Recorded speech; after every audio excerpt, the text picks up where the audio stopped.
အားလုံးပဲမင်္ဂလာပါဒီနေ့တော့ကျွန်မက Washington State မှာရှိတဲ့ Kansas City ကအိမ်လေးတစ်လုံးရောက်နေတာပါအခုဒီအိမ်လေးကဆိုရင်စောက်ထားတာတော့နည်းနည်းတော့ကြာပြီဒါပေမဲ့တအိမ်လုံးကိုသူကအစအဆုံးပစ္စည်းသစ်တွေနဲ့ပြင်ဆင်ထားတာဖြစ်တဲ့အတွက်အိမ်လေးကအရန်ကိုခစ်ပြီးတော့ချစ်စရာကောင်းတယ်အခုဒီအိမ်ထဲမှာဆိုရင်အိမ်ခန်းက3ခန်းအင်တာရီချိုးခန်း2ခန်းပါတယ်ကား garage ကလည်းကား2စီးစာပါတယ်ခြံလေးကလည်းကျင်ပြီးတော့တကယ်ကိုနေချင်းစရာအိမ်လေးပါခုပထမဆုံးအိမ်ထဲမှာရှိတဲ့ခန်းတွေကိုအားလုံးကိုကျွန်မပြပေးမယ်နော်ဒီအိမ်က open floor plan လုပ်ထားတာဖြစ်တဲ့အတွက်ဒီအိမ်ထဲနဲ့ kitchen တွေကကပ်နေတယ်ပြီးဒီလိုမျိုး counter ကိုလည်းအကြီးလုပ်ထားတဲ့အတွက် dining table အောင်မလို့ဒီ counter ကိုလည်း parts အမျိုးအစားကိုသုံးကြည့်ထားတာကြောက်ပြားပါရေရှည်ခံနေပြီးတော့ modern ခုနကဘိုင်ဖြစ်ပြီးတဲ့ကြောင်မျိုးလုပ်ထားတာ fireplace ပါ fireplace ကလေဒါလေးကဟိုးရင်တော့ fireplace တိုင်းလေဒါပေမဲ့သူကစေးတွေပြန်တုပ်ပြီးတော့မဲရောင်နဲ့ဖြူရောင်မျိုးလုပ်ထားတဲ့အတွက်တကယ်တော့ရန်ကို modernize ဖြစ်တယ် kitchen ထဲမှာဆိုရင်လည်းဒီ stainless steel appliances တွေအကုန်လုံးကိုအသစ်ထည့်ထားတာ cabinets တွေကလည်းဖြူရောင်လုပ်ထားတဲ့အတွက်အိမ်နဲ့အရှောင်ကအရန်ဟပ်ပြီးတော့ချစ်စရာကောင်းတယ်ပို့ပြီးတော့လင်းသွားသလိုဖြစ်တယ်ခုဒီမှာဆိုရင်လည်းstove ကကြတော့ electric ပါပြီးတော့သူကဒီကောင်exhaust fan ကိုလည်းအကြီးတက်ထားတဲ့အတွက်ဖြစ်လမ်းမိတယ်ပြီးတော့အိမ်ထဲမှာဟင်းချက်လို့ကြော်မဲတော်မဲဆိုရင်လည်းအနက်တွေထားတဲ့အပြင်ရောက်သွားမှာဟိုဘက်မှာတော့ကားမစီးဆန်းတဲ့ကိုတော့မှာအိမ်ရဲ့အနောက်ကိုသွားမယ်ဆိုလို့ရှိရင်လည်းခြံလေးကတော်တော်လေးတော့ကျယ်တယ်ဒီအိမ်ရဲ့ကောင်းတဲ့အချက်ကတော့နောက်မှာ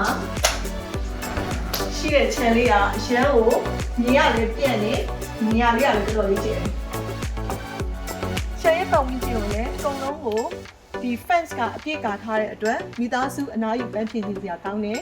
ခြံထဲကနေမှပြင်ပြီးတော့တက်လာမယ်ဆိုရင်ဒီဘက်မှာ counter လေးလုပ်ပေးထားတယ်အဲ့တော့ကိုယ့်ရဲ့ဒီပစ္စည်းတွေဒါမှမဟုတ်လည်း bar အနေနဲ့အသုံးပြုလို့ရတယ်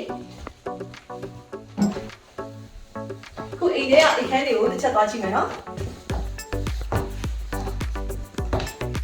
ဒီမှာဆုံးကကြတော့တကယ်ကို fully remodel လုပ်ထားတဲ့bathroom မှာ toilet ရဲ့ shower ရဲ့ပါမယ်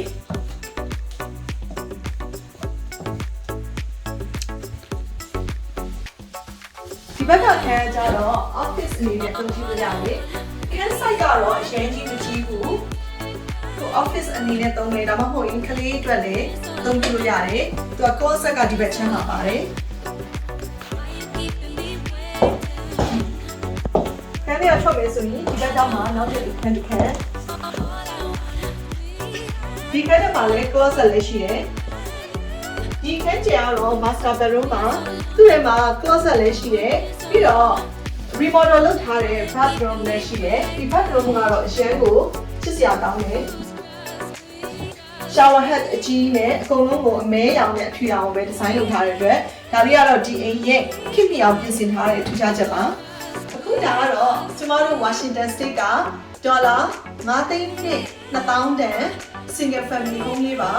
အိမ်လေးကတော့အရန်မကြီးဘူးဒါပေမဲ့ကျမတို့ရဲ့ဒီ Washington State မှာမြေတန်ဖိုးကရှိတဲ့အတွက်ဒီလိုနေရာမျိုးမှာ invest လုပ်ထားရဆိုရင်ကိုယ့်ရဲ့ investment ကတန်ဖိုးကပိုပြီးတော့တက်လာမှာပါချင်းကြတာနဲ့ညနောက်ပြီးတော့အခုဒီအိမ်လေးကခြံကတော်တော်လေးကျယ်တဲ့အတွက်ကိုနေနေတဲ့အချိန်မှာလည်းခါပေးကြစိတ်ကူးကြမလို့ဘူးနောက်ပိုင်းကိုမိသားစုကကြီးလာတဲ့အခါဒါမှမဟုတ်ရင်ကိုငွေပုံပြီးတက်နိုင်တဲ့အခါမှာအိမ်ရဲ့အနောက်ဘက်ကိုပြန်ပြီးတော့တိုးချဲ့လို့ရတယ်အဲဒါကြောင့်မလို့ Washington State မှာအိမ်ဝယ်ဖို့စဉ်းစားနေတဲ့စိတ်ဝင်စားရဆိုရင်ကျမကိုဆက်သွယ်လို့ရပါတယ်ကျမကအိမ်ရောင်းဝယ်နေမဟုတ်ပါဘူး investor တွေအတွက်လည်း property management ကိုဆောင်ရွက်ပေးပါတယ်အားလုံးကျေးဇူးတင်ပါတယ်